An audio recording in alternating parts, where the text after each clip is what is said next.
Hey everyone, Keith McGinnis here with KCDC Designs out of Eagle, Nebraska. So once again, I'm applying Stone Coat's Ultimate Top Coat. This is the natural or the matte finish, and I'm going to show all of the steps that I do to end up with an absolutely perfectly smooth finish. I have no lap lines, no roller marks, and no texture in the Stone Coat Ultimate Top Coat Natural.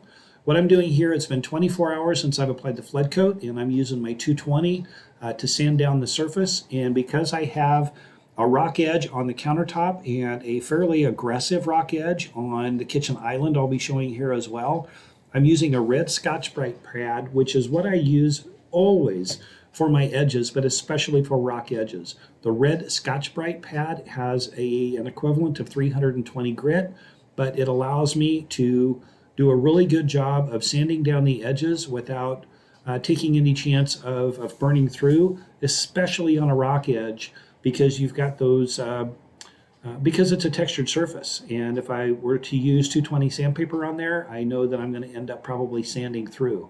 And so what I'm doing here is I'm getting the sanding finished up, and then I'm going to show how I wipe it down, and then the next steps I use to have a dust-free finish.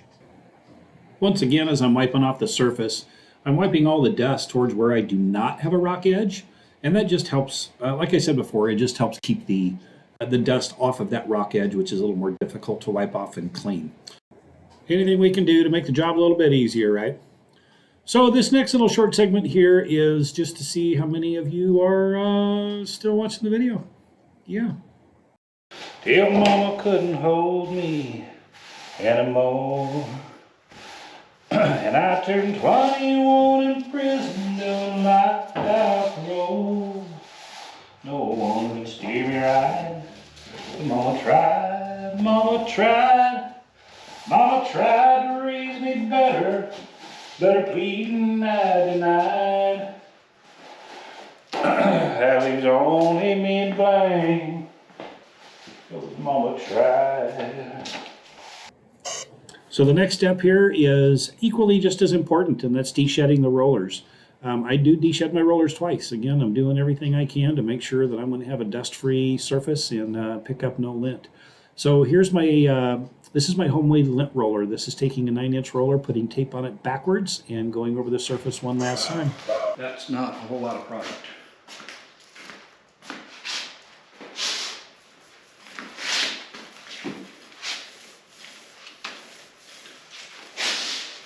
So my biggest concern is making sure that I get every square inch of this covered.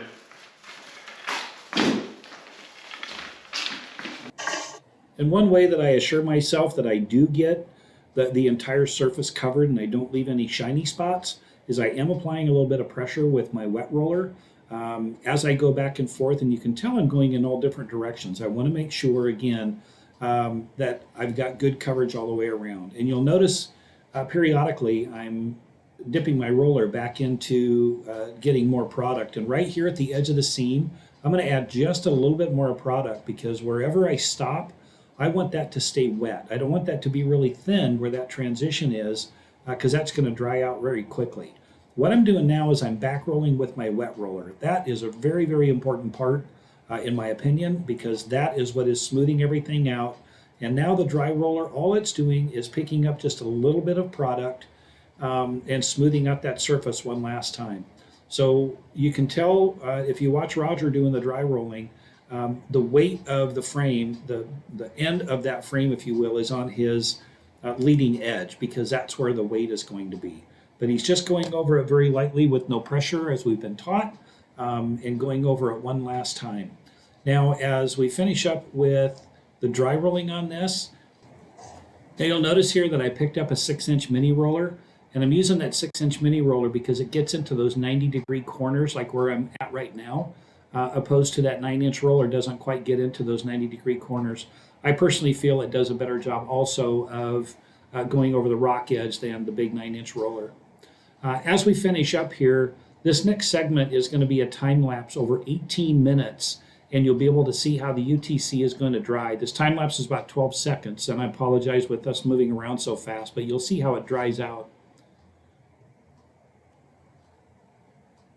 And again, that's over an 18-minute span, but it dries absolutely perfectly clear. There is no texture whatsoever, and it just turned out beautiful. Now, because I had a total of about 70 square feet, I decided to do this in 2 separate mixes.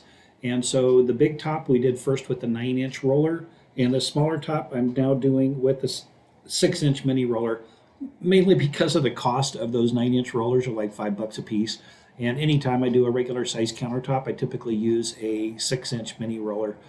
It works really well, but you'll see here we're doing the exact same process. I know this has been sped up, but then as soon as we get done rolling, here's another time lapse over 18 minutes, scrunched down to about 13 seconds. But just watch the top and you'll see how it completely dries clear, and there are no lap lines, no roller marks, and again, it is absolutely perfectly smooth.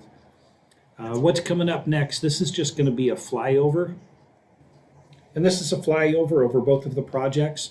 But if you can see, and if you look really closely, I know I'm going to be showing a lot of the edges here, but you can get a better angle at the surface as well.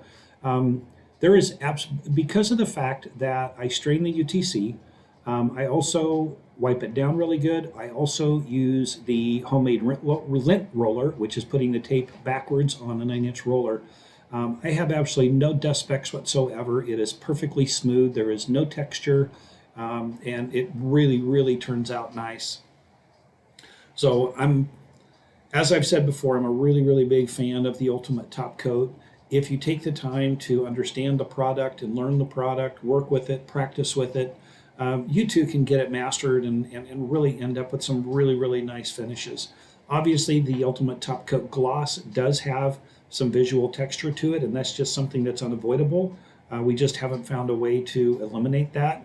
But to be honest with you, I probably do 90% matte as far as what my customers choose. And the ones that do choose the gloss, set the expectations. They know exactly what it's going to look like on sample boards when they choose the gloss finish. So they know what it's going to look like. And I've not had one customer over, as long as I've been using the Ultimate Top Coat product, I've not had one customer that has complained about the look of it. Matter of fact, they really like it and enjoy it. So again, it's been a great product for me, and I really, really like it. So here's a flyover on the long top. That's about 12 foot long, including the backsplash, and then you saw the little side piece that was next to it. But there's absolutely no roller marks, no lap lines, and I couldn't be more pleased with the way it turned out. So I appreciate everybody watching. If you have any questions whatsoever on the Ultimate Top Coat, please feel free to reach out to me. I want to do everything I can to help. And hope you have as good of success with the product that I do. So thanks again, everyone. And once again, this is Keith McGinnis with KCDC Designs out of Eagle, Nebraska. Please click the subscribe button. Please hit that like button. I appreciate it, as I'm trying to grow my channel. And I'm doing this to help you all and to give you some ideas on different designs that I do if you like them, and show you how I create them. I have a lot of fabrication videos as well to show how I fabricate the countertops. And if there's anything in particular that you want to see or anything particular that you'd like me to do, wow, look at those turquoise veins. They're really cool. These pieces really, really turned out nice. But if there's anything in particular that you'd like to see, please leave some comments below and let me know. And I'll certainly do what I can to continue to put the videos together that you all like and that you can learn from. So thank you again, and I'm going to sign out, and we'll see you on the next video. Take care, y'all.